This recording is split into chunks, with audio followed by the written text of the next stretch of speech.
ఈసారి సగం కాకులు మాత్రమే వచ్చి అరిచి గోలపెట్టి ఎగిరిపోయాయి.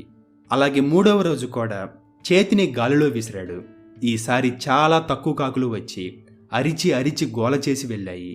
బట్ 4th డే మాత్రం గింజల్ని గాలిలో విసిరాడు. ఈసారి ఒక్క కాకి కూడా రాలేదు. దాంతో పంట బాగా పండింది. సో ఆ సైకాలజిస్ట్ తన డైరీలో ఒక మాట రాశాడు.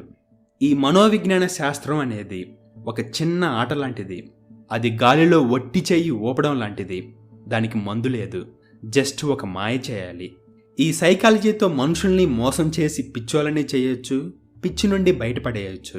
బట్ ఈ ఆధునిక మానవుడు మాత్రం ఒట్టి శబ్దాలకి, SMS సౌండులకి, ఒక ఎమోజీలకి ఎంతగా అలవాటు పడిపోతున్నారంటే ఆ రోజు తనకి కావాల్సిన పర్సన్ నుండి మెసేజ్ రాకపోతే ఒక రకమైన పిచ్చికి గురవుతున్నాడు.